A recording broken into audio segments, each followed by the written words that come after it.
जानते हैं इस समय हमारे देश में कितना अनक्लेम्ड पैसा बैंक्स, एम्प्लॉय प्रोविडेंट फंड्स और बाकी इंस्टीट्यूशंस के पास पड़ा हुआ है? 1,56,539 करोड़। जानते हैं ये क्यों होता है? क्योंकि पॉलिसीज और इन्वेस्टमेंट्स करते वक्त हम सारी डिटेल्स ध्यान से नहीं भरते। कंपनीज को अक्सर पता ही नहीं होता कि हमारा पैसा हमें और हमारी फैमिलीज तक कैसे पहुंचाएं।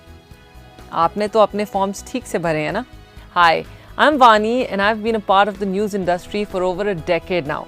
और मैं अपने एक्सपीरियंस से एक बात ज़रूर कह सकती हूँ कि इंश्योरेंस एक ऐसा सब्जेक्ट है जो जितना इम्पोर्टेंट है उतना ही मिसअंडरस्टूड भी है। LIC और मैं इस वेब सीरीज़ के ज़रिए इंश्योरेंस के बारे में कुछ गलत फहमियाँ दूर करना चाहते हैं। तो चलिए शुरुआत करते हैं। आज की टिप है नॉमिनेशन पर। पहले समझते हैं कि नॉमिनीज होते कौन हैं। लीगल टर्म्स की अगर बात की जाए तो नॉमिनी वो होता है जो आपके दुनिया में ना रहने पर बैंक या इंश्योरेंस कंपनी से पैसा लेकर कंपनीज को लीगल डिस्चार्ज देता है। आमतौर पर हम अपने फैमिली मेंबर्स को ही नॉमिनेट करते हैं, जो यूजुअली आपके प्रॉपर्टी के लीगल हेयर या वारिस भी होते हैं। ये ध्यान रखना ज़रूरी है कि किसी का नॉमिनी होना उन्हें आपका लीगल हेयर या वारिस नहीं बनाता। लीगल हेयर या वारिस के लिए विल होना ज़रूरी है, लेकिन उसे हम दूसरी टिप में कवर करेंगे। कितनी कहानियाँ सुनी होंगी आपने जहाँ किसी ट्रेजेडी की स्ट्रेस के साथ परिवार की ज़िंदगी में आते हैं CAs, लॉयर्स, एजेंट्स। क्यों? क्योंकि फैमिली में किसी को पता ही नहीं होता कि क्या इन्वेस्टमेंट्स किए गए हैं, क्या पॉलिसीज़ हैं, कैसे क्लेम करें, किससे मिलें।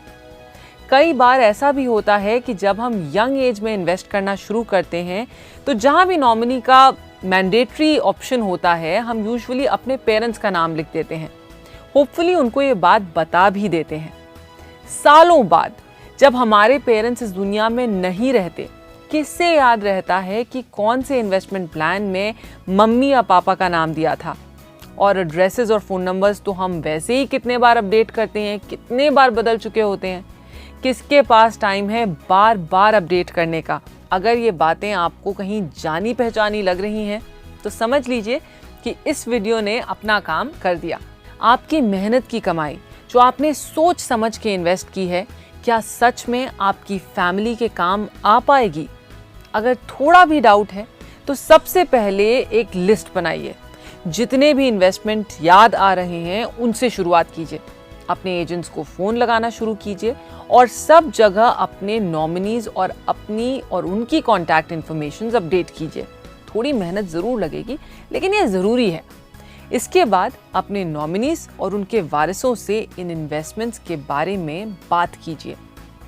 ये याद रखिए कि policy numbers, customer IDs, reference numbers, इन सब चीज़ों के बिना आपकी फैमिली के लिए पैसे क्लेम करना बहुत ही मुश्किल होगा।